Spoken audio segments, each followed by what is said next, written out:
Et donc on a simplifié les 4 grands carrés en 3 petits ronds, ou 3 gros ronds, qui font apparaître les 3 éléments qui nous apparaissent clés dans cette transition énergétique. D'une part, le mix énergétique, la place des énergies renouvelables.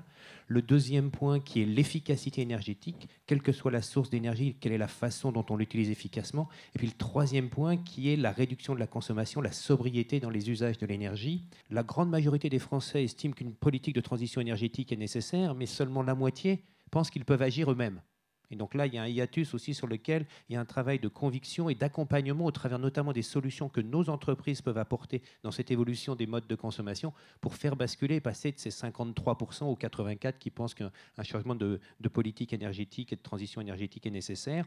Pousser, aider au développement des nouveaux modèles économiques, dont l'économie circulaire et l'économie de fonctionnalité dont on a parlé. Ne pas mettre de freins, notamment réglementaires et fiscaux, sur ces nouveaux modes de consommation qui peuvent se développer et qui parfois ne sont pas tout à fait dans les règles canoniques de l'économie et des modes de gestion actuels. Favoriser l'expérimentation, les projets innovants qui vont permettre de tester un certain nombre de choses. Et puis, si, comme on le dit et on le souhaite, on veut être des acteurs qui accompagnent cette transition énergétique au travers de nos offres de produits et de services, on aura un discours crédible. On va rentrer même dans une dimension marketing vis-à-vis de nos interlocuteurs, de nos parties prenantes, de nos clients, que si on est nous-mêmes exemplaires. On voit bien émerger finalement des nouvelles notions. On parle de réutilisation, on parle de recyclage, on parle de réseau, de filières courtes, de partage. On parle de mobilité subie, de mobilité choisie, même de démobilité par moment. Enfin, on voit bien qu'il y a des nouveaux comportements qui sont en train de se mettre en place. Les tendances sont déjà là.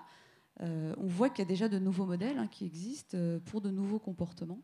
Alors là, je vous ai mis une liste qui est bien évidemment pas exhaustive, mais qui montre que à travers la consommation collaborative, l'autopartage, le covoiturage, les colocations, on voit émerger les co-quelque chose. On voit bien toutes ces logiques de mutualisation, mais aussi de réseaux, alors que ce soit les réseaux sociaux, les réseaux énergétiques, avec aussi les smart grids, etc., la e-santé ou la e-éducation. On voit bien que la notion de connexion va aller dans le sens d'une consommation moindre, et notamment à travers des arbitrages entre la mobilité physique et de la mobilité numérique.